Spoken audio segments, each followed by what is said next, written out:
Tapovanam Shri Satya Sai Satcharitra, the sacred life story of Shri Satya Sai Baba by Jandhyala Venkateshwara Shastri. Day 3. Chapter 5. Resurrection of Dharma. Whenever there is a languishing of Dharma, I create myself, for it is part of my primal resolution or sankalpa to protect the spiritual structure of the universe. I lay aside my formless essence and assume a name and a form suited to the purpose for which I come. Whenever evil threats to vanquish good, I have to come and save it from decline. Baba. Revitalization of temples. Badrinath. Bhagavan has often proclaimed that one of the important purposes of his incarnation is the revitalization of the divine potency of deities in ancient temples. As a part of the program, on 11th June 1961, Baba set out on a journey to the famous Badrinath temple situated in the Himalayas in Uttar Pradesh. He was accompanied by his parents as well as several devotees. Sri Burgula Ramakrishna Rao, governor of Uttar Pradesh, joined the pilgrims at Haridwar. Baba quipped with them, "Normally devotees go to Badri to see Lord Narayan there. You are going there in the company of Lord Narayan to see the idols installed in the temple." Baba described the spiritual glory of the Badrinath temple thus. The great ascetic Adi Shankaracharya prayed to Lord Shiva and received from him 5 lingams. He installed them, one each at Badri in Uttar Pradesh, in the Himalayas, Puri in Orissa, Shingeri in Karnataka, Dwarka in Gujarat, and Chidambaram in Tamil Nadu. As nearly 200 devotees watched in fascination in the Badrinath temple, Baba waved his open hand and materialized a plate of gold that held 1,000-petaled golden lotus. He placed the golden lotus in another plate made of silver. By another movement of his hand, he produced a lingam. He explained that it was Netra Lingam, installed underneath the idol of Lord Badrinath by Adi Shankara himself 1200 years ago. While the idol is visible to visitors and worshipped by them every day, the lingam lay concealed ever since its installation. Only now was it brought to view by Baba for worship. Netram in Sanskrit means eye. True to its name, the Netra Lingam clearly showed a wide open eye. Baba placed it in the golden lotus. With another wave of his hand, he now produced a vessel of silver filled with the sacred waters of Gangotri, the place of origin of the holy river Ganga, the Ganges. Baba touched the bottom of the vessel with his finger, and when he withdrew it, water began to fall on the Netra Lingam, Abhishekam. The touch of his finger apparently made a hole in the bottom of the vessel. When the Abhishekam was over, Sri Sai Baba shook his hand, and gold and silver flowers flowed out and covered the Netra Lingam as Abhishekam of flowers. Lord Shiva is reputed to be particularly fond of Tummi flowers. These are white in colour and very, very tiny, roughly 5 millimeters long. When the temple priest mentioned this to Baba, he materialized a heap of fresh Tummi flowers. The Netra Lingam was now worshipped with those blossoms. Bhagavan revitalized the Netra Lingam through this worship and, with his miraculous powers, restored it to its original invisible place beneath the idol of Lord Badrinath. On return to Puttaparthi, Baba addressed the devotees who could not make the trip to Badrinath. "Do not feel disappointed." He told them that you could not undertake the pilgrimage and missed out on the spiritual rewards thereof. Lord Sri Narayan is surely here beside you, with you, right in front of you. Have this Narayan's darshan to your heart's content. Why do you crave for the darshan of the idol form of Narayan situated at a far-off place? Worship this living form of Narayan, who is right before your eyes at this very place, with devotion and dedication, and attain spiritual bliss. Varanasi. There is another ancient place of worship which received similar grace and reinfusion of spiritual efficacy at the divine hands of Bhagavan. This time it was a trip to Varanasi on the 2nd of April 1961. Swami's parents and Sri Burgula Ramakrishna Rao, then governor of Uttar Pradesh, and others accompanied him. On nearing the lingam of Lord Vishveshwara, that is the master of the universe, Baba produced Kailasha Vibhuti in his usual way and applied it on the lingam's face in 3 broad bands.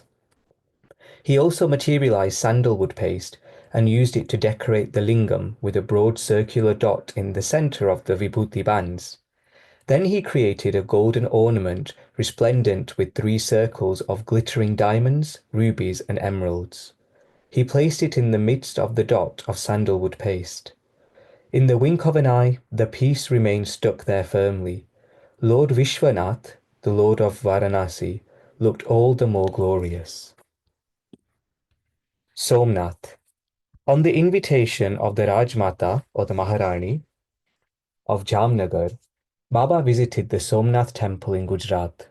Soma means Sa plus Uma, that is Lord Shiva together with his consort Uma, also known as Parvati.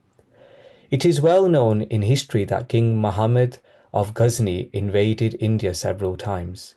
He ransacked this rich temple time and again and carried away huge hoards of jewelry of gold and diamonds. On the last raid, he uprooted the majestic Shivalingam and looted the large quantities of precious stones embedded underneath the deity. In place of the original lingam thus desecrated, the temple priests installed a new stone lingam and ever since carried on the prescribed sacred services to the newly anointed deity. Digvijaya Sahib, the Maharaja of Jamnagar, was keen to restore the temple in its pristine glory.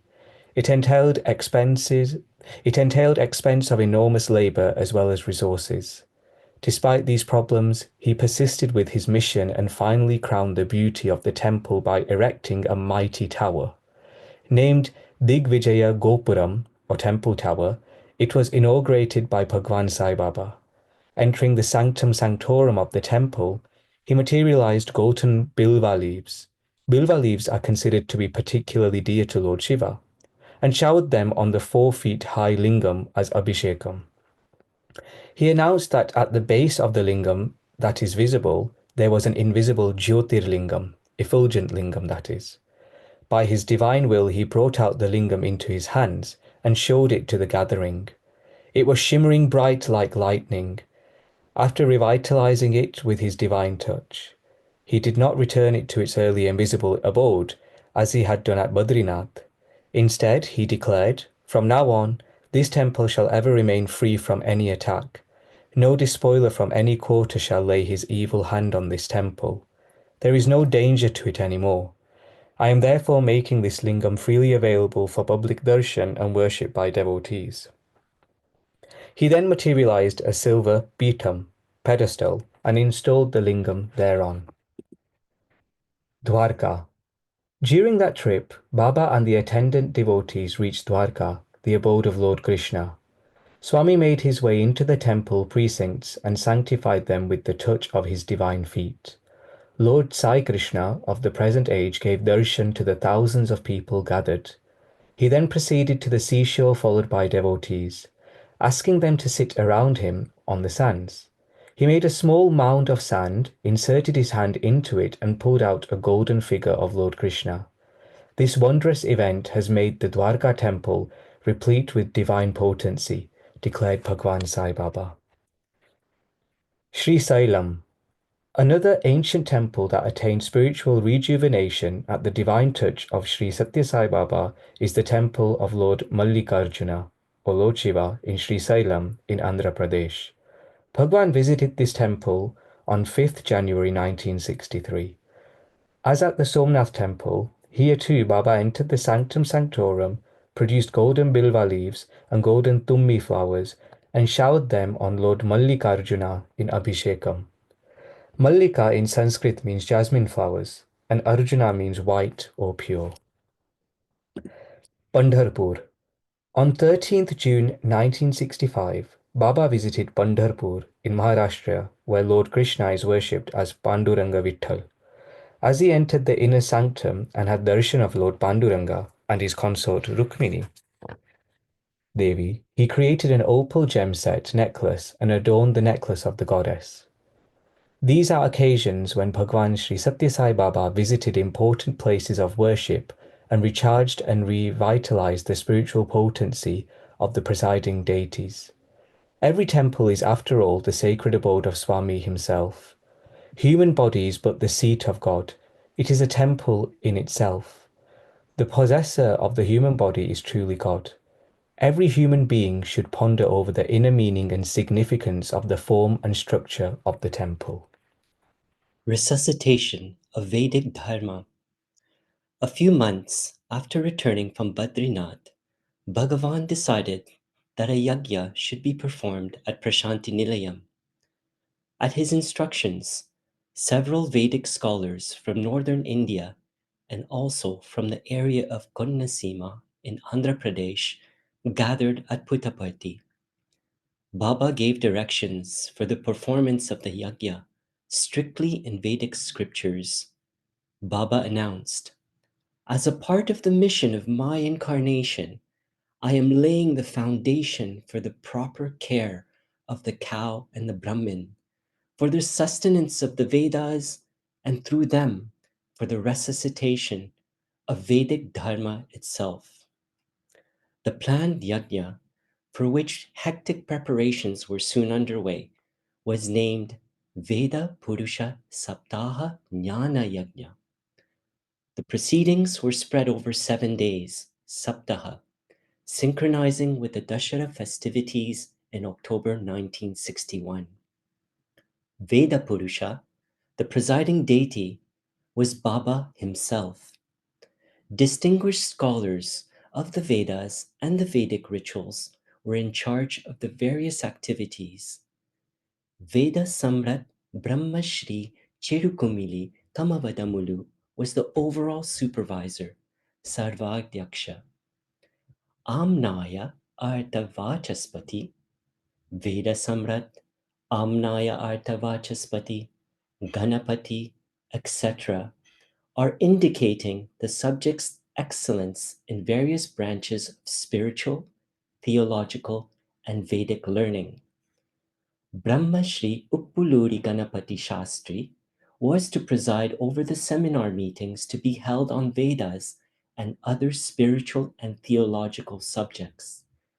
Eminent scholars and Ganapatis, Shri Bulusu Appana Shastri, Shri Kadiyala Sitarama Shastri, Shri Kuppa Lakshma Vadani, Shri Varansi Subramanya Shastri, Shri Kuppa Bairagi Shastri, Shri Vemparala Surya Narayana Shastri, Shri Kompela Ammana Shastri, and Shri Hota Venkata Rama Shastri participated in that glorious ritual.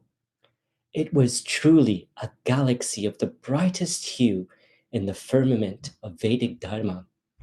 The proceedings comprised Parthiva Shivalinga Archana, Mantra Japam, Parayanam of the holy text of Ramayanam, Sri Mahabhagavat, Devi Bhagavatam, Sri Bhashyam, and others, and also Surya Namaskarams and Navagraha Japams. Parayanam of the Rig, Yajur, and Samavedas was a veritable feast to the ears of the devotees. And to crown it all, the Attirudra Yajna was performed with utmost attention to the minutest detail of the prescribed ritual. The entire 7-day proceedings were immensely satiating and spiritually rewarding to the vast concourse. On the concluding day, Bhagavan Sri Satya Sai Baba gave a discourse. Very significantly, he addressed the assembly, Atma Swarupalara, O embodiments of the self. He went on, the purpose of my incarnation is to establish Dharma and thereby secure peace and equanimity and happiness to all people in every land. My Sankalp knows no going back. Nobody can resist the onward march of my mission. It is bound to triumph. This is certain. absolutely certain. In my earlier incarnation, I had made it clear that any and every yajna performed for fulfilling narrow personal desires doesn't result in true well-being. Only jnana yajna, which aims at promotion of universal well-being, is the best yajna. Yajna stands for sacrifice, tyaga. Tyaga can only be selflessness. The Vedas prescribe that yajna should be performed with a view to obtaining grace of the gods. Materials like ghee and other edibles are to be offered, as the Vedas lay down, to gods through Agni, the god of fire. Agni passes them on to the gods they are intended for. Small minded persons may well doubt this. Is it true? Can such a thing be possible? We go to the local post office and send money to specified individuals. The money is indeed reaching them, be they residents near or far away. Then why doubt the Vedic assertion? The gods are pleased and satisfied and give us timely rain. Crops flourish and give us food. Food gives life and sustains it. Thus, yajna is at the very root of universal well-being. Yajna originates in karma. Karma takes its birth from Brahman. Brahman is in the form of Akshara Purusha. Pranavam is the very form of that Akshara. And Pranavam is at the root of the Vedas. That is why it has been laid down that a yajna, which is performed and directed in my name and my form, is the most suitable one for humans. Those who have partaken of the fruits, prasadam, of this yajna will be ever content and happy in their worldly life. And when they depart this world, attain merger with the Supreme Divine Principle. There is absolutely no doubt about it. On a different occasion, while speaking during the celebration of a yajna, Bhagavan said, "Ages ago, people forgot the noble principles of sacrifice, selflessness, and loving service. Evil tendencies like greed, avarice, and selfishness flourished. The Vedas assumed the form of a black deer and ran away into the dense reaches of a forest. The great rishis and Vedic scholars went in search of it, but all their efforts failed. They could retrieve only its skin. In remembrance of that incident, while performing yajna as prescribed in the Vedas, the Ritwiks, priests, engage in offering oblations to the accompaniment of incantations. Even today, don black deer skin and sit on a similar skin while offering oblations to Agni. To the outward eye, it is just a piece of skin, charmam, but viewed from the angle of yajna, it is sharmam, which means happiness and spiritual bliss. Those who take active part in performance of the yajna experience bliss themselves and also spread bliss to the whole world. The ultimate goal of any yajna performed in Prashanti Nilayam is sacrifice. In other words, spiritual bliss which takes shape out of a total renunciation of the fruits of karma. Such yajna is not meant to benefit merely any single individual or country. Its purpose is to bring about universal well-being.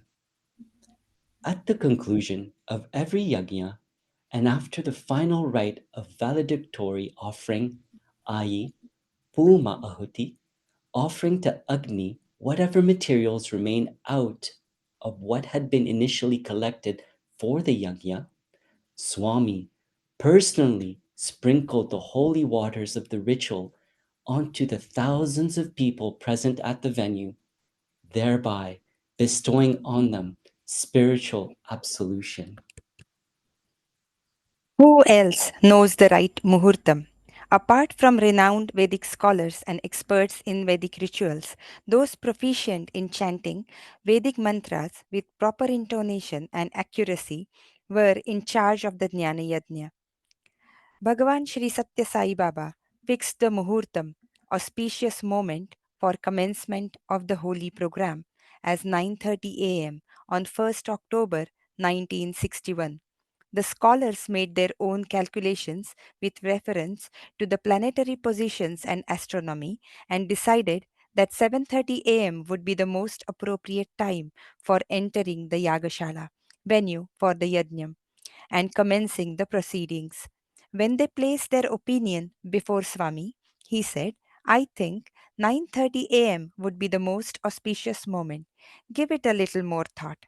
Among the scholars entrusted with the task were Sri Varanasi Subramanya Shastri, Sri Cherukumilli Kamavadhani, and Sri Kuppa Bairagi Shastri, who were the only ones aware of Sai spirituality.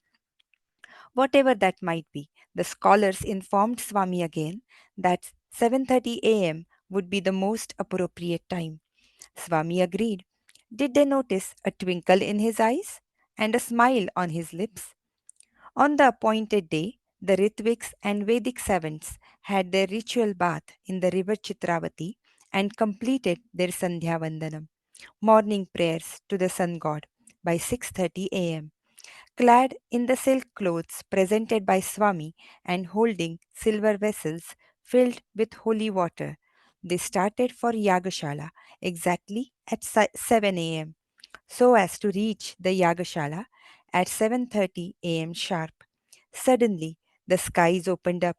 There was torrential rain accompanied by thunder and lightning. The downpour continued without respite till 9 a.m. The river Chitravati was in flood, and the group of priests got stuck up there. Although the muhurtam set by them had been washed away by rains and flood, they were happy to acknowledge Swami's all knowing wisdom. The skies were clear and everything became normal by 9 a.m. As the auspicious muhurtam originally fixed by him approached, Bhagavan Sri Satya Sai made his way to the Yagashala, leading a horde of Ritviks reciting sacred Vedic hymns. Hundreds of devotees were heartily singing bhajan songs. Devotional instrumental music appropriate to the splendid occasion was being played. Precisely at 9:30 a.m., the muhurtam, which had been finalized by him, Baba entered the venue and set in motion the proceedings of the week-long yajna, the Yajna Kalasham.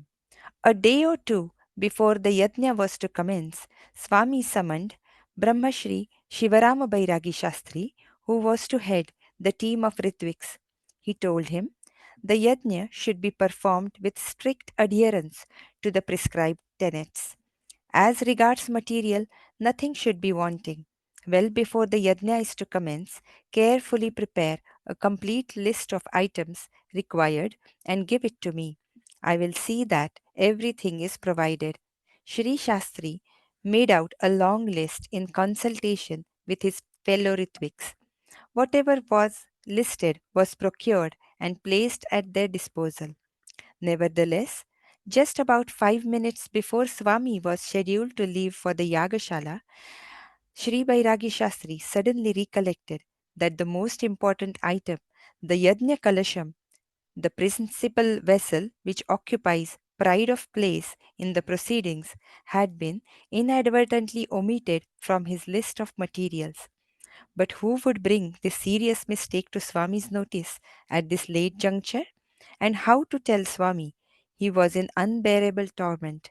There was no time to lose. He collected all courage, decided to take responsibility on his own unfortunate shoulders, and informed Swami.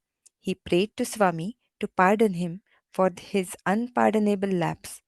Swami was his usual merciful self. With soft words of reassurance, he gently said, I had asked you to prepare the list carefully well before the yajna.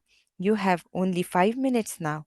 He went into his room and within 3 minutes emerged with a silver kalasham in his hand. It displayed exquisite craftsmanship worthy of the great occasion, and was adorned with images of several deities. Swami told the astonished Shastri, "During my incarnation as Shirdi Sai, I kept it in the palace of the Chinsoli rulers. It was lying there in a room full of old and discarded pieces. I have just gone there, searched for it, and brought it here, which has taken all this time. Now that this is conforming to the specifications laid down in scriptures, go ahead and commence the proceedings on time." Etched on that vessel were the initials Sa, Ba in Hindi, indicating obviously that it had belonged to Sai Baba. Several years later, when he was giving a speech in the presence of Swami in the auditorium, Sri Bairagi Shastri recounted this engrossing incident in detail. Aayodhapuja. Traditionally, on the Vijayadashmi day during the Dashera celebrations, weapons of war are worshipped. It is called Ayudha Puja. Ayudha means weapon. Baba says the six evil tendencies which envelop man's nature and act as hindrances to his spiritual progress, with kama, desire, krodha, anger, lobha, avarice, miserliness, moha, infatuation, mada, pride and arrogance, and matsarya, jealousy, should also be likewise worshipped. But here there is a subtle difference. Their worship consists of turning them towards God, so that instead of obstructing the aspirant's progress, they would actually help it. Thus, the very tendencies which are ordinarily considered to be evil are metamorphized into good. How can it be possible? Let us hear what Baba says. Kama is intense compulsive desire. Directed towards God, it then changes into a craving to have darshan of the Lord, to win His favor, to obtain His grace. Kama takes the shape of eagerness to reach God. Krodha means anger. Turn it towards God and ask angrily, "Why has He not come to me? How long should keep waiting? What fault have I committed? Why does He not bestow His grace on me?" Hold it all against Him and persist with your impatience. Your anger is transformed into determination, a positive beneficial trait in your life. Lobha means miserliness. When you turn it towards God, you begin to feel intense possessiveness. You feel, "He belongs to me and to me only. He is my Lord and I belong to none else." Your mind cries out. It intensely desires to get hold of God, to possess Him totally and exclusively. Lobha transmutes itself into intense craving for God and helps one to hold on to Him with single minded possessiveness. Moha means infatuation, loss of one's sense of discrimination. When it is directed towards God, one feels that one cannot live without God. Life in this world holds no charm, has no meaning any longer without the company of God. Then the mind refuses to hear to reason, cares for no one. It turns crazy in its longing for God. Moha transforms into blind and compulsive devotion to God. Mother means pride coupled with arrogance. When you turn it towards God, you feel, "I have the support and grace of God. I have great clout. None can dare to cross my path. I fear nothing. And how can God desert me?" Such thinking changes mother into faith and trust in God. Matsarya means jealousy. When it is directed towards God, you will feel, "My God, my own Lord, is being enticed away by somebody. He is distancing me." Such thoughts make you agitated, and you find that your Matsarya is soon transformed into overpowering desire for closeness with God. Lions in a circus dutifully obey the ringmaster. Similarly, if man's six evil tendencies are subordinated to their masters, they lose their natural wildness and become subdued. This is the true meaning and significance of Aayodhapuja. Some of the devotees brought pearls, corals, and gold to be offered as oblations in Yajna ceremonial fire in which ritual offerings are made to Agni during Yajna. Swami exhorted them, make offerings of your gunas in the Yajna Kundam. Gunas are three principal constituents of human nature. They are sattva, goodness, raja, worldly desires, passion, and tama, anger, ignorance, delusion. One who transcends these three attains a state of total equanimity, a prelude to merger with the universal absolute. Those are the precious pearls and jewels you will do well to give up. When performing yajna, one should aim at it achieving a higher goal of elevating one's soul. That really is the glorious fruition of the arduous process of yajna. Om Shri Satya Sai Parabrahmane Namaha. Shanti, Shanti, Shantihi. End of chapter 5. Chapter 6. The Supreme Divinity. This is the human form in which every divine entity, every divine principle, that is, say, all the names and forms ascribed by man to God are manifest. You are very fortunate that you have a chance to experience the bliss of the vision of the Sarva Devta Swarupa now in this very life, Baba. Baba transcends every other god. The great Rishi Garga was a learned scholar of astronomy. He was also the holy priest to the Yadav dynasty. He was the author of a Sanskrit treatise called Garga Samiti. At the commencement of that work, he described the qualities and nature of a full and complete incarnation, Punna Avatar. Yasmin Sarvani Tejasavasi Te Viliniyam Tave Tajasi Tum Vedanti Pare Sakshat Paripurna Tamam Swayam. That incarnation of the Supreme, which encompasses within itself the divine glory of all the gods, is full and complete incarnation. Bhagavan Sri Satya Sai Baba satisfies this description in all respects. Veda Butu, ardent devotee of both Shirdi Sai and Satya Sai, wrote a book called Sri Satya Sai Vrat Kalpam, which describes the procedure of ritualistic worship of Bhagavan. She kept the finished manuscript safely in her box. When she opened the book one day, she found that numerous modifications and alterations had been made in it in red ink. They were all in the unmistakable hand of Bhagavan himself.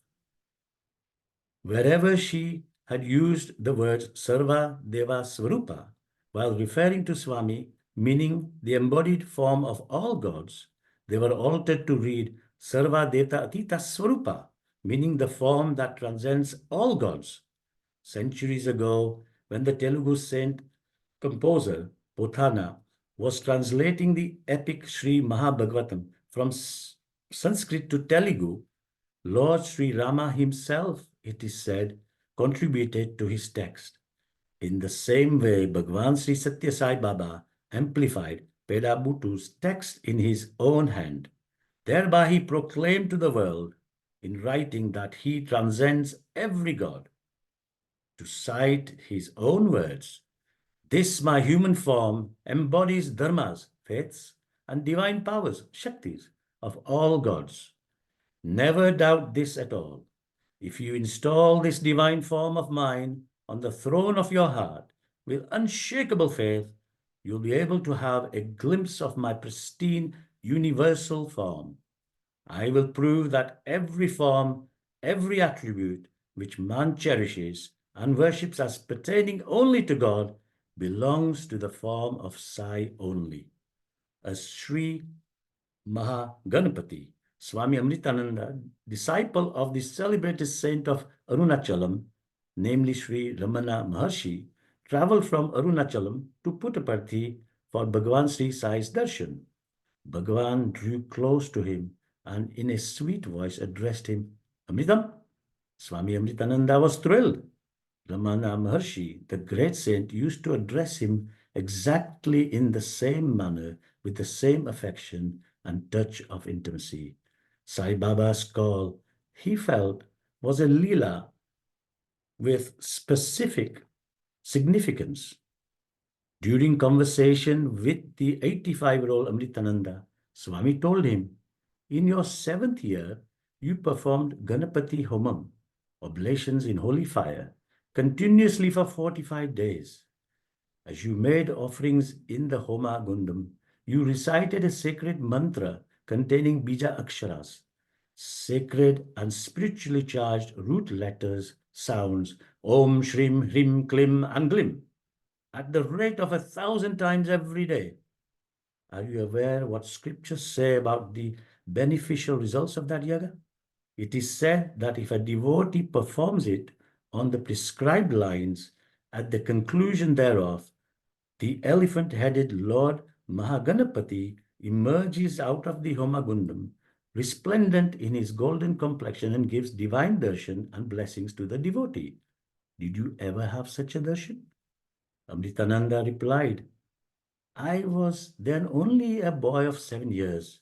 Could the divine darshan of Mahaganapati be obtained merely through offering in the Homa Gundam? Sri Sai Baba assured him, it is only because of the result of that recitation of mantra, offerings made then, that you have come into my presence now at this advanced age. You shall receive the benefit of that homam right now. Scriptures never go wrong. Amritana was asked to look towards Swami, and as he did so, he saw in the place of Bhagavan Mahaganapati's glorious form with marvelous complexion. As Sri Subramanya Swami, Lord Subramanya Swami was the family deity of the Bhatt family of Mysore. In 1943, Mrs. Bhatt was diagnosed to be suffering from cancer. Doctors advised a surgical operation, but her mother-in-law did not agree.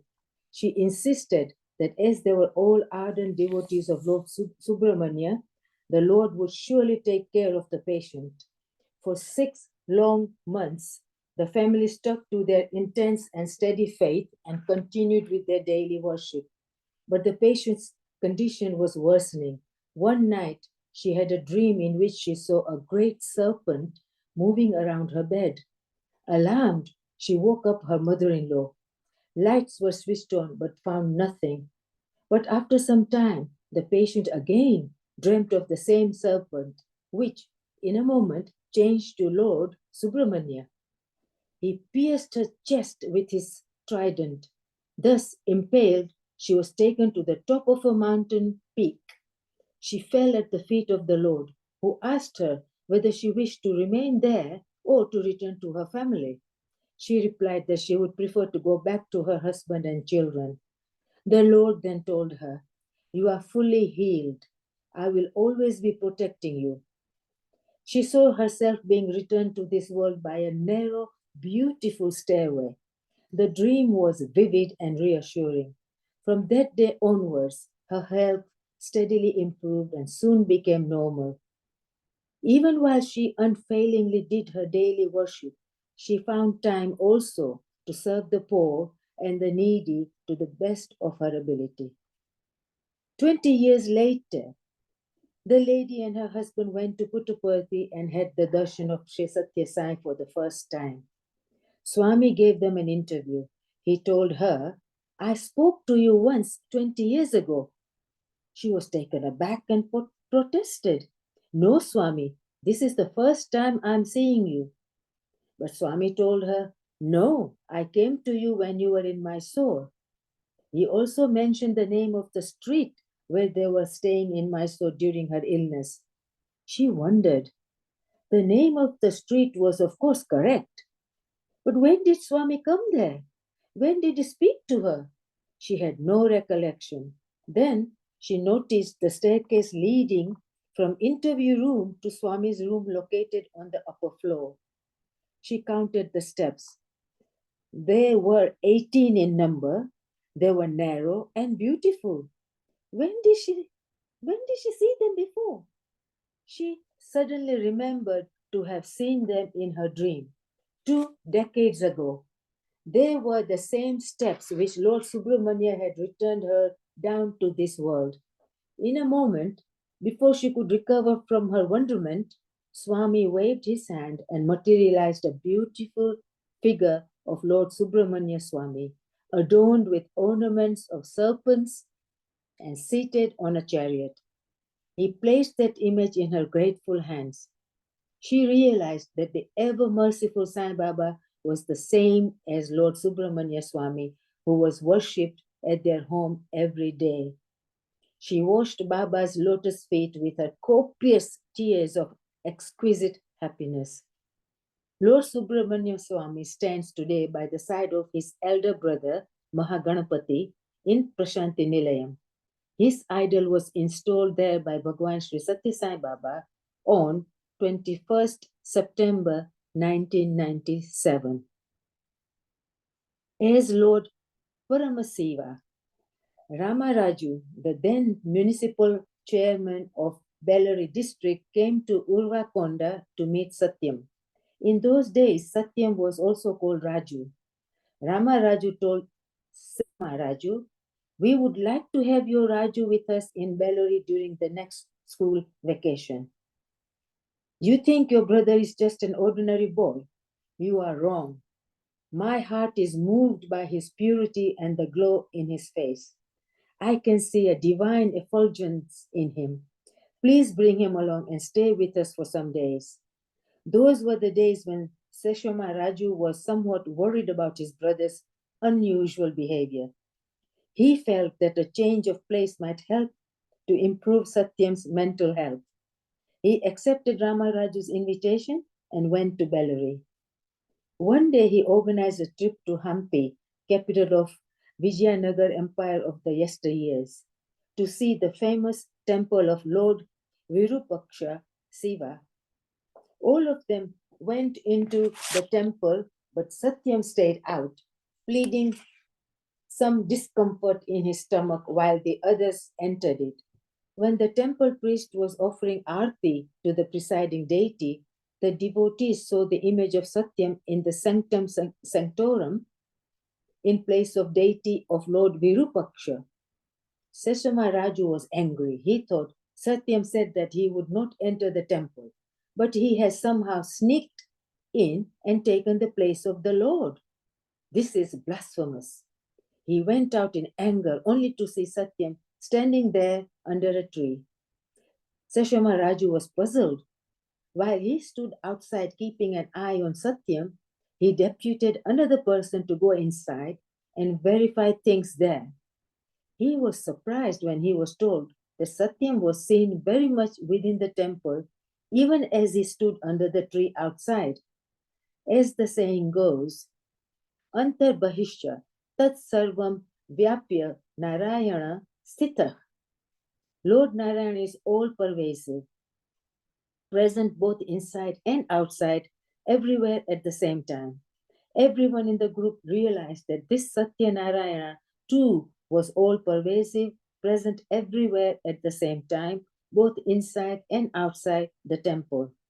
It is also noteworthy that by that time Bhagavan had not yet proclaimed his avatarhood. The group came out of the temple in great exultation and looked at Satyam's face. But they noticed nothing unusual in that face, as if nothing extraordinary had happened. It is well known that Swami is the creator of Vibhuti.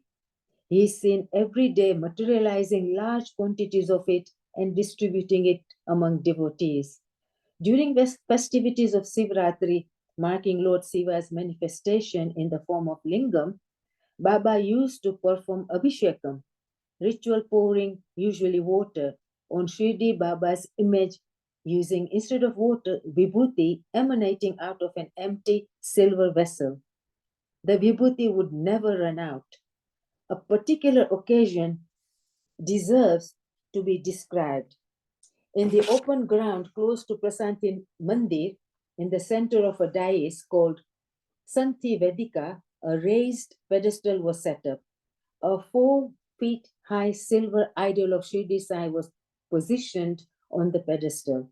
Sri Kasturi stood on one side of the idol and held an empty silver vessel upside down, a little above the idol's head.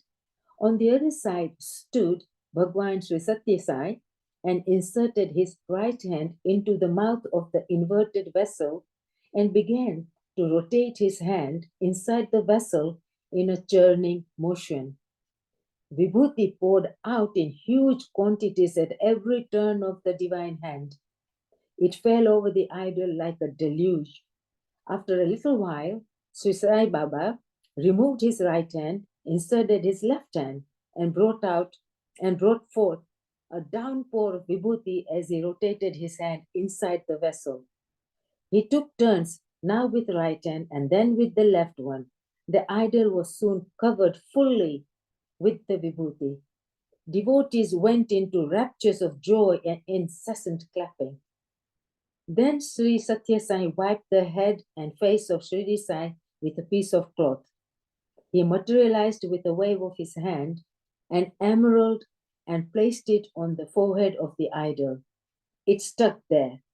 It was a breathtaking miracle. We have only to immerse ourselves in the glorious sight of such miracles, forget ourselves, and become one with divinity. That we are blessed to witness. On that Shivratri day, devotees saw Siva Lingam materializing in Baba's stomach and emerging out of his mouth. Sri Satya Sai was giving his nectarine discourse and devotees were in rapt attention. Suddenly, Baba stopped speaking and sat down. Devotees started singing bhajan songs loudly. Sri Sai was sweating. He was frequently sipping water from a glass tumbler placed on his table. Some movements were noticed near his stomach. He was twisting and turning as if in pain. Singing of bhajans continued with greater and greater enthusiasm. The Atma Lingam began to move upwards from his stomach, reached the throat, and suddenly emerged out of his mouth. Baba held the brilliant lingam in his open palms and held it up so that the thousands of devotees assembled there could see it. As the large lingam emerged out of the mouth, the corners of his mouth split and there were stains of blood. Bhagavan addressed the audience and explained the significance of the materialization of the lingam. You cannot comprehend the full nature of divinity, nor can you measure divine power, Sakti, and its glory. It is unreachable and unseen.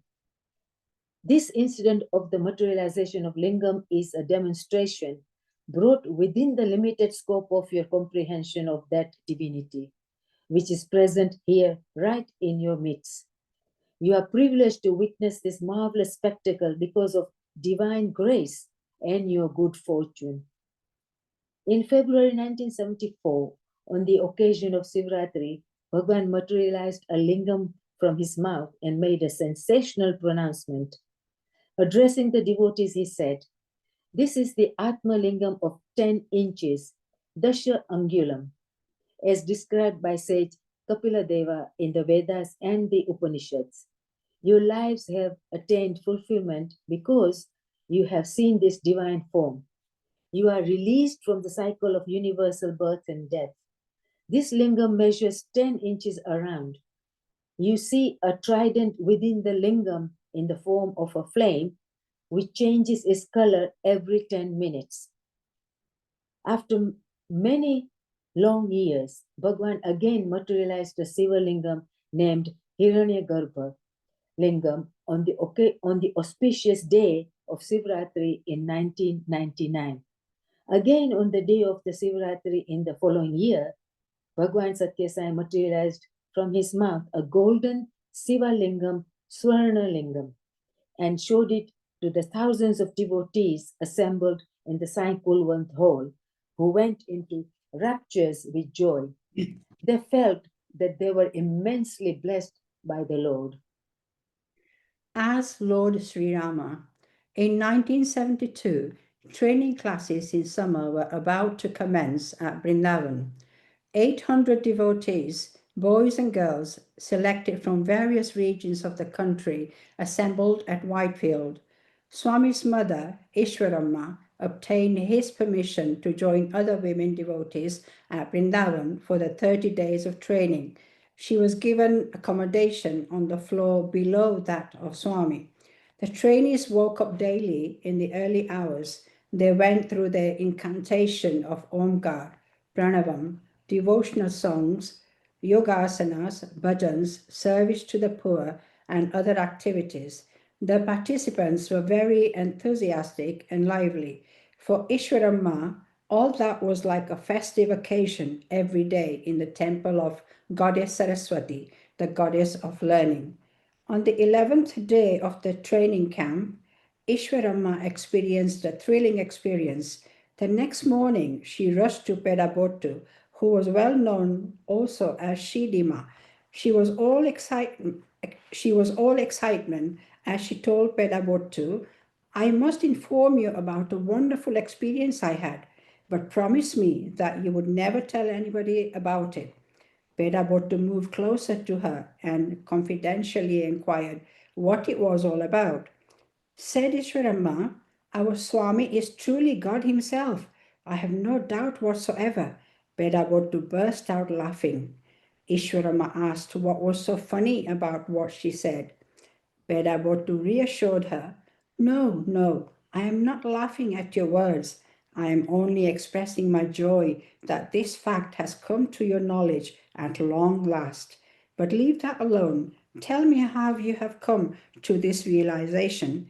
Ishwarama said, "You know, I am having high fever for the last 4 days. Last night, Swami came to me." Pedabottu interrupted. "Was it in a dream?" "No," said Ishwarama. "I was not able to sleep and was uncomfortably rolling this side and that in bed. Swami came to me in person and inquired how I was feeling.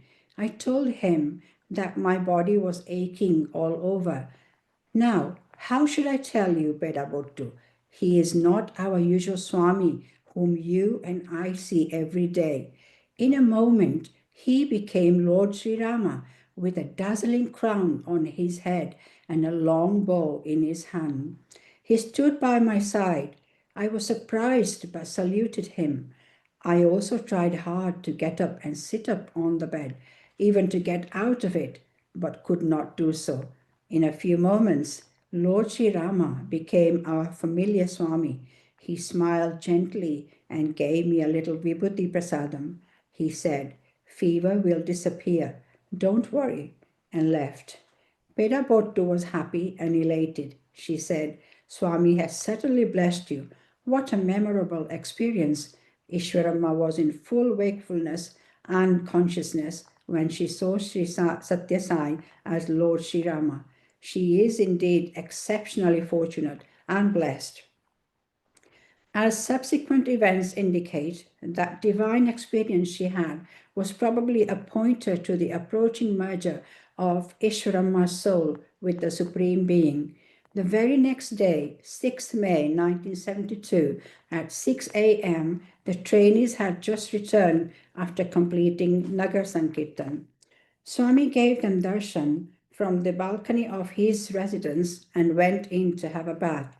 Meanwhile, Ishwarama had her bath, took her morning cup of coffee, and sat down in the inner veranda to relax. Suddenly, she turned towards the bathroom and cried out for Swami. "Swami, Swami!" She called and collapsed. Swami responded from inside the bathroom. "I am coming, coming." That was all. She breathed her last. On 6 May 1983, Swami spoke on the occasion of the death anniversary, Vardandi, of Ishwarama. Referring to the special characteristics which distinguished the great lady and the manner of her death, he said, "Usually at such moments, one's mind dwells on ornaments of gold or similar valuables. It is only to very few persons that Swami comes to mind at the final moment. From the floor down below, she cried out for me, "Swami, Swami." I responded, "I'm coming, coming," and she left. The situation is just like Mahavishnu rushing to bless Gajendra in response to his desperate call for divine succor. As the two live wires meet like a flash, in a moment one attains salvation. At the crucial moment, Ishwarama's daughter and granddaughter, Venkamma and Shailaja, were by her side, but she desperately cried out only for Swami. This is an ample proof of her piety and righteousness, the priceless reward for her great sadhana, practice of spiritual austerities. Here is an excellent example for emulation. As Sri Shyamasundar, Swami Karanandanda spent several years with Ramana Maharshi in Arunachalam. For some years, he was also with Malayala Swami in Gogarbam near Tirupati. In 1927, he was ordained into sannyas, renunciation, by Sivananda Swami in Rishikesh. He practiced many spiritual austerities. Later, he established the Gautami Jiva Karunya Sangam in Rajamundry on the banks of the river Godavari in Andhra Pradesh and did great service to the poor and the needy. As a result of his spiritual attainments and his services to humanity, he was rewarded with the good fortune of remaining in close proximity to Sri Sathya Sai. Once Sri Sathya Sai Baba asked Karanandanda to come and sleep in his room, but being in the unfortunate habit of snoring, he hesitated to accept Baba's invitation. Swami told him not to worry about it, but to come and sleep in his room. Karanandanda has since stated, Bhagavan Sri Sathya Sai never sleeps. He lies in bed on his left side. His eyes are always half open. He is fully aware of what is happening all around him. Bhagavan vouchsafed Karanandanda an unforgettable experience that night. Swami was lying on his bed. Karanandanda spread his bed on the floor and slept. After some time, he woke up and sat and looked down towards Swami's bed. Surprisingly, in place of Swami, he found Balakrishna, Krishna the child, lying in Swami's bed, emanating a charming bluish glow. Karanandanda lapped up the wonderful vision in astonishment. Unbelieving, he rubbed his eyes and looked again carefully. He also assured himself that he was wide awake and fully in possession of his senses. There was no question of any doubt. It certainly was Balakrishna lying on Baba's bed. After a few moments, once again, Baba was seen lying there in place of Balakrishna. Karanandanda stated later, what I witnessed was certainly not imagination. I was fully awake. It was Balakrishna, most certainly. I also witnessed Balakrishna changing into Sri Sathya Sai. Bhagavan Sathya Sai does not publicly display his divinity. Perhaps he feels that such displays might lead to unmanageable crowds converging on him from far and wide. In Sai Struti, Swami's residence in Kodaikanal, Swami spoke to his students once and revealed a divine secret. He said, Lord Sriman Narayana has come down to this earth in human form as Satya Sai. Please understand and accept this fact. Like Lord Sri Rama and Lord Sri Krishna, this too is a Purna avatar. Great sages and spiritual preceptors were sent here from time to time by the Divya Sakti, but here you see the very incarnation of the universal absolute on earth.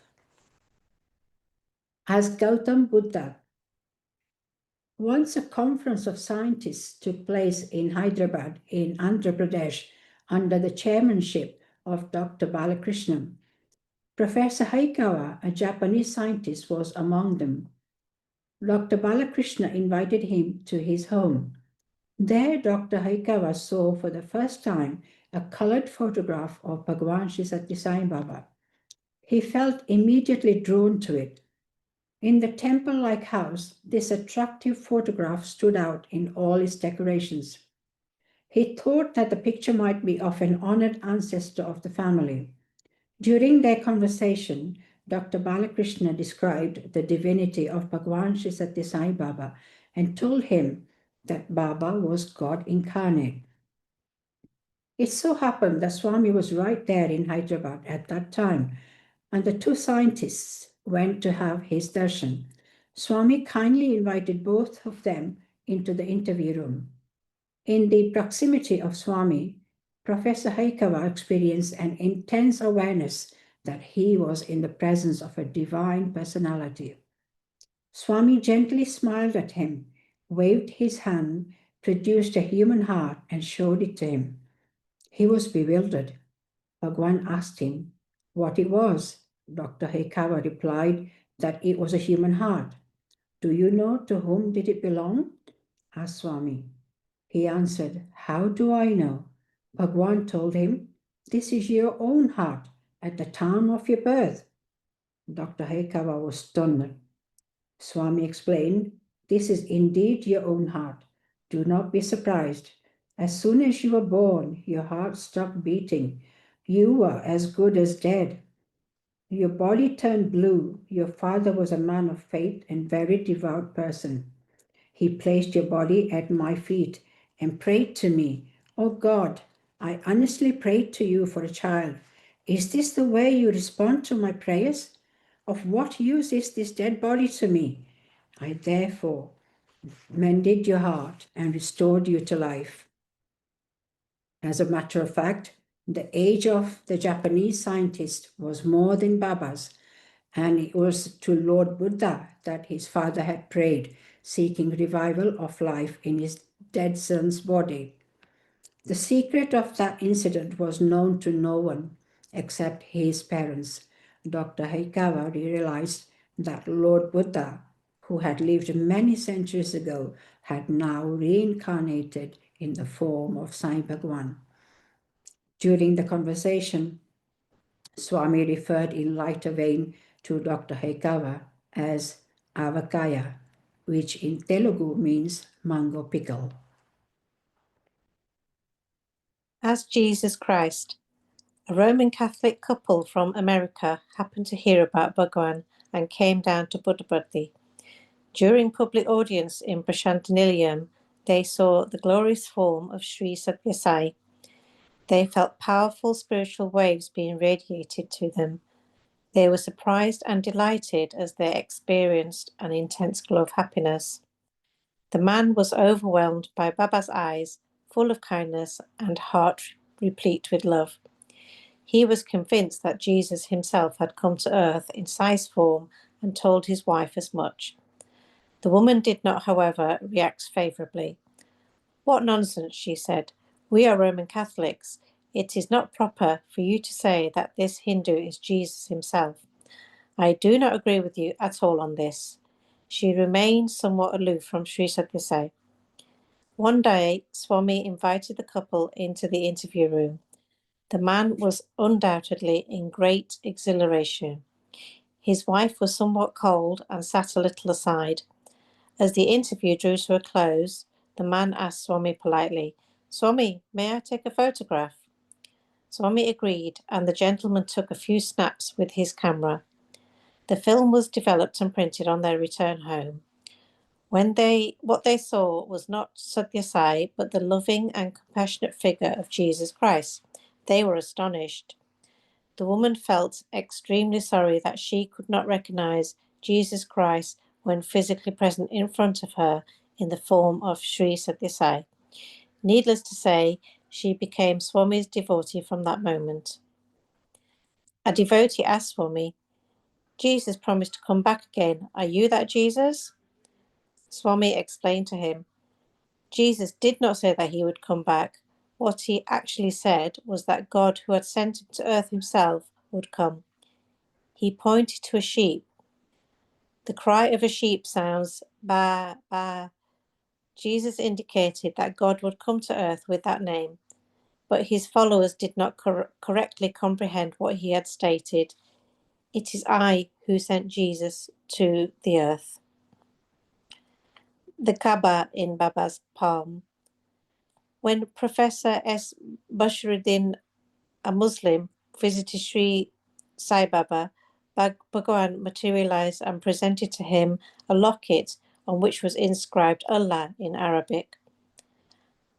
Allah in Arabic, Sarva Antaryami in Sanskrit, and omnipresent in English, they all mean the same.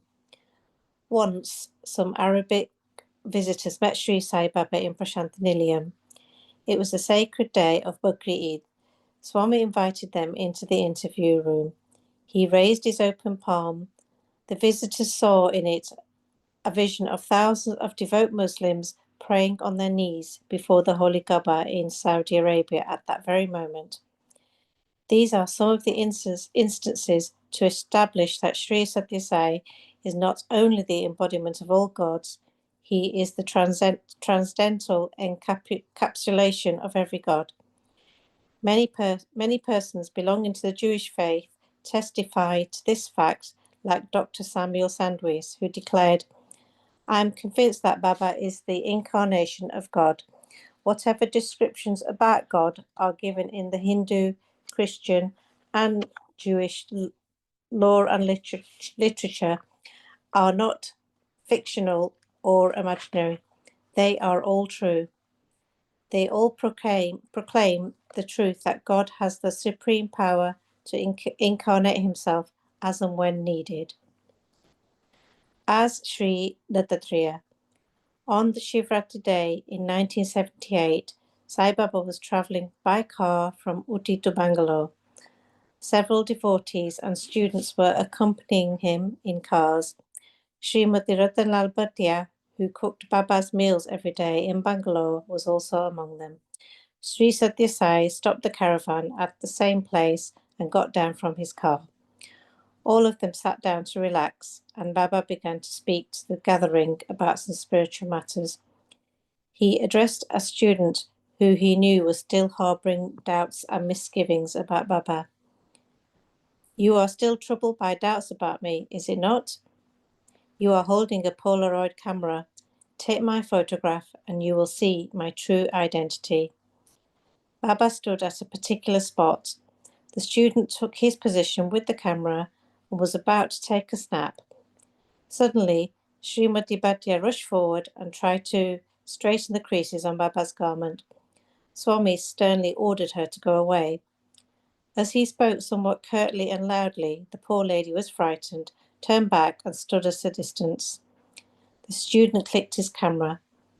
In a few moments, the Polaroid picture developed in sharp colours. It was a divine composition form of Lord Dattatreya with three heads, Lord Brahma, Lord Mahavishnu, and Lord Maheshwara. The photo also showed 4 dogs and a cow standing by the side of the Lord. When the picture was shown to Swami, he told Srimati Bhatia, do you now realise why I firmly ordered you to go away at the moment this photograph was being taken? Extremely powerful radiations were emanating from me at that time. You would not have been able to withstand their impact. Satya Sai is the supreme being, the primordial source of the cycles of creation, Rishti, maintenance, Titi, and ultimate annihilation, Layam. This truth has been demonstrated by Satya Sai through this incident when he revealed himself to be the transcendental divinity combining within himself Lord Brahma, Mahavishnu, and Lord Maheshwara, the great Trinity. My human form encompasses divine Shaktis of all gods. Sri Sathya Sai Baba once declared, as I am moving among you, eating like you, and conversing with you, you may mistake me as a common human being.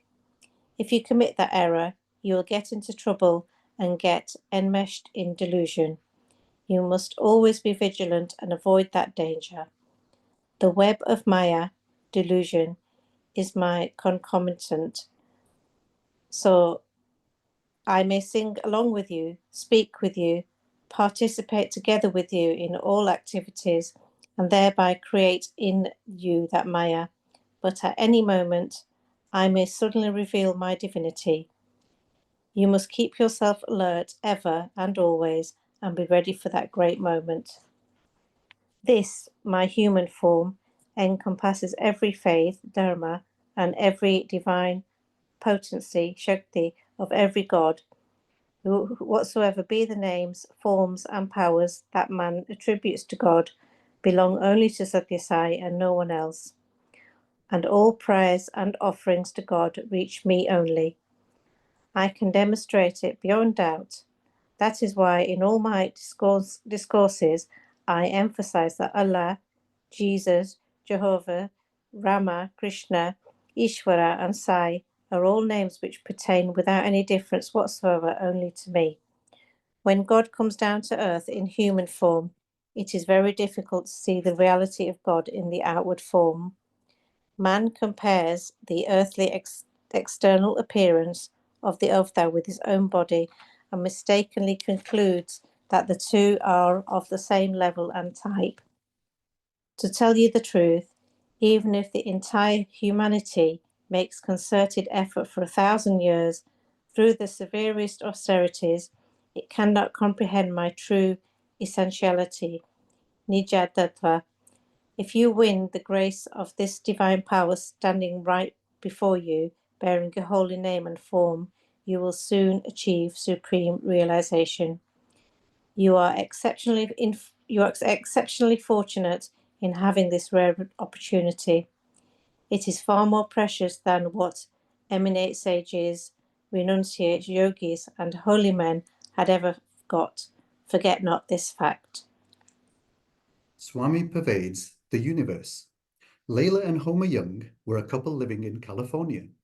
Homer used to work in the establishment concerned with launching of satellites. In 1972, Layla joined a group led by Indra Devi of Mexico, an ardent devotee of Swami, and came to Puttaparthi to meet Sai Baba. Homer desired that Puttaparthi should be photographed from space right at the time his wife was in Baba's presence. Several photographs were taken by a satellite from 200 miles above the Earth. Because of the great distance, no clear details of habitations, hills, or buildings could be seen in the photographs, which showed only a number of patches and dots in black and white that made no sense. When Layla saw them on return from Puttaparthi, she felt very much disappointed. Being middle-class people, she felt they should not have wasted $60 on these poor pictures. Several years went by. Some Sai devotees on their way to Tecate to attend the wedding of Indra Devi's daughter visited the Holmes' home. He was then running a Sai book center. There were several photos of Sai in different poses in the center. As the visitors showed interest and liked some of them, Homer showed them the satellite pictures of Puttaparthi too. The visitors were closely looking at those photographs. Suddenly a lady cried out, "Here is Sai Baba!" Curiosity aroused, each of them examined the photo minutely. Surprisingly, they could all discern the face in profile of Sri Satya Sai composed by the numerous patches and dots, which had earlier made no sense to Homer and Layla. The image was now crystal clear. The crown-like thick black hair on the head, the eyes, the shape of the nose, and wonder of wonders, even the birthmark on the cheek of the enchanting face of Swami could be clearly seen. Homer made his own calculations. He took into account longitude and latitude and found that the photograph covered a vast area, 40 miles long and 20 miles wide. He realized with considerable astonishment that Swami's form filled so much area. From the data available, Homer concluded that Swami was looking at an extensive area surrounding Prashanti Nilayam. In 1978, Homer came to Puttaparthi to meet Bhagavan Sri Satya Sai. He saw a great circular aura around Swami's head. He took several photographs and showed them to Swami. Bhagavan smiled sweetly and said, as Lord Sri Krishna told Arjun, "These are trifles in my boundless divine magnificence, Ananta Mahimas. These photographs, taken on 29 November 1972, have been placed for exhibition in the planetarium in Prashanti Nilayan. Neti, neti. There is a Sanskrit saying, Yato vacho nivartante aprapya manama saha anandam brahmano vidvan na bibeti kritascha neti. The universal absolute is beyond the comprehension of the five senses as well as mind. Only an ardent devotee can realize the incomprehensible, universal, supreme reality and achieve transcendental bliss. He is then above and beyond every kind of fear and enjoys the state of perpetual bliss. This highly spiritual concept was clarified by Bhagavan Baba with a simple and amusing anecdote drawn from Ramayana. Sita, Rama and Lakshman reached the ashram of Rishi Bhardwaja. According to the prevalent practice, the rishis sat in one group and their wives and other women sat in another group. They did not sit in a mixed gathering as we do these days. On reaching there, Sita took her seat among the women, and Rama and Lakshman sat with the rishis. The two brothers, Rama and Lakshman, were wearing clothes of renunciates, sannyasis. Due to that, and also because of their radiance, both the princes were looking as splendid as the rishis themselves. It was impossible to recognize and identify who was Rama and who was Lakshman. But Sita had not changed much, and wives of rishis could immediately recognize her. They drew close to her and affectionately engaged her in conversation in easy informality. Women by nature tend to be inquisitive and talkative. On the other side, rishis were busy with their metaphysical discourses. Here, women were busy with their whispered conversation. They asked Sita, "Dear Sita Devi, has your husband also come?" She replied, "Yes, I have come along with him. He is sitting there with the rishis." The women then asked, "Of those two sitting there, who is your husband?" Would Sita stand up in that entire gathering and point out her husband? She was very modest and noble and also a dedicated wife, Pativrata. Unable to give an outright reply, she silently sat with her head bowed. But the ladies would not leave it there. They went on asking queries like, "Is he that person sitting a little behind or a little ahead? Or is he the person wearing beautiful robes? Is he that fair-complexioned man?" They went on showing this person or that, with one description or another. But Sita was very patient. Whenever a person other than her husband was pointed out, she shook her head to indicate, no, no. She went on shaking her head in denial until, when Rama's turn came, she became silent and modestly bowed her head. Her gesture itself signified her confirmation that the person pointed at was indeed Lord Sri Rama. In the same manner, the Vedas went on repeating, neti, neti, neti, not this, not this, not this, while trying to describe the inner essentiality of the universal absolute, Parabrahma Tattva. When the Vedas were to finally describe that universal absolute, they became mute, wordless. That is why it was referred to as Mona Vakya Prakatita Parabrahma Tattva, the essentiality of the universal absolute, which can be described only by wordlessness, perfect silence. What a charming anecdote Bhagavan has chosen, and how beautiful was his exposition.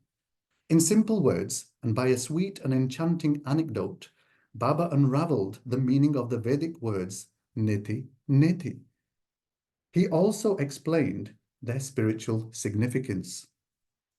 Ordinarily, these words are superficially and literally explained as not this, not this. But there is another and more subtle way of interpreting them. The Supreme Being is universally pervasive. It is boundless in magnitude, and infinite are the variations it displays. It is immutable and it is indestructible.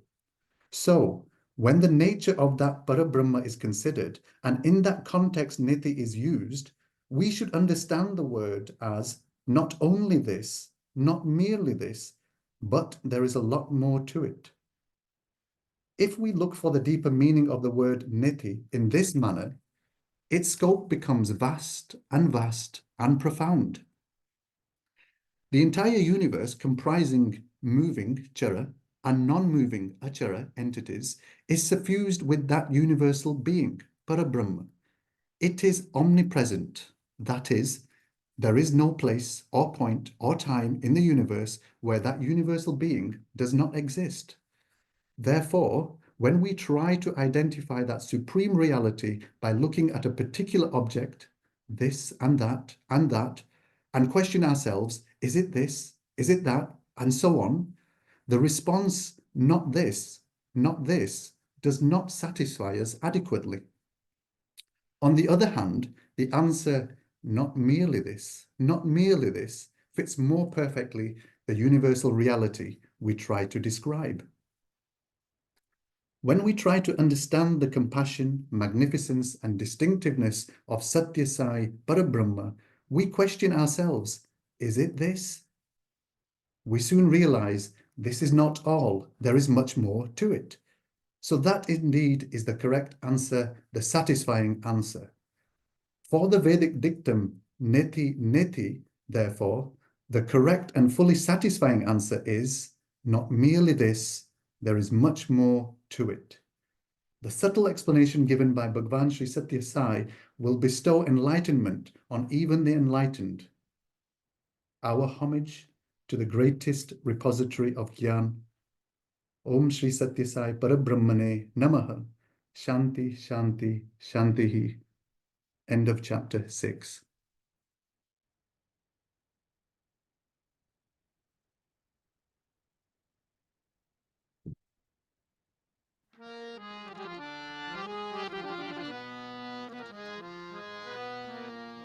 Shri Kari Kripa Kari Kshimam Kari Sai Ishwari Shri Kari Kripa Kari Kshimam Kari Sai Ishwari Shri Kari Kripa Kari Kshimam Kari Sai Ishwari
क्षेमं करी साईश्वरी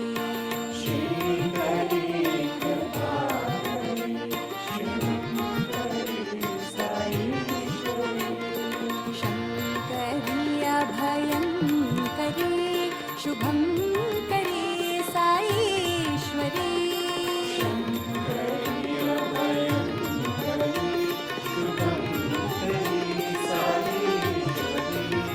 श्रीकरी कृपा करी क्षेमं करी साईश्वरी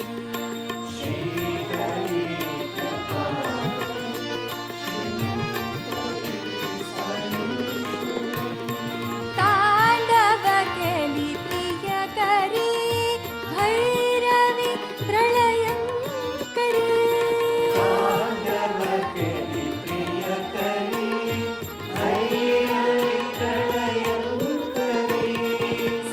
सर्वेश्वरी सुंदरी दया करी महेश्वरी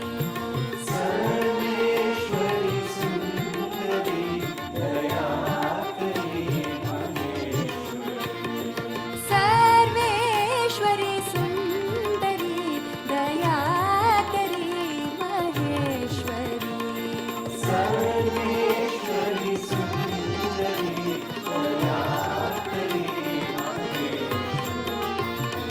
श्रीकरी कृपा करी क्षेमं करी साईश्वरी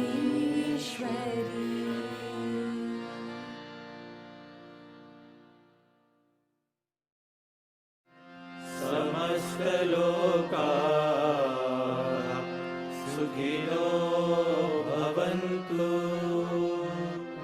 समस्तलोकाः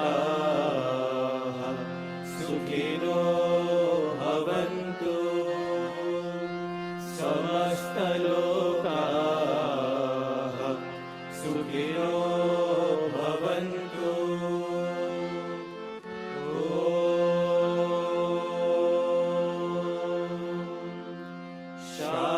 शान्ति शान्ति शान्ति जय बोलो भगवान श्री सत्य साई बाबा जी की जय।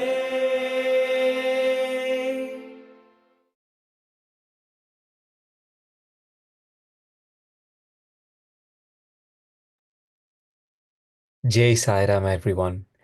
Thank you for joining this evening. We look forward to welcoming you tomorrow evening at 8 p.m.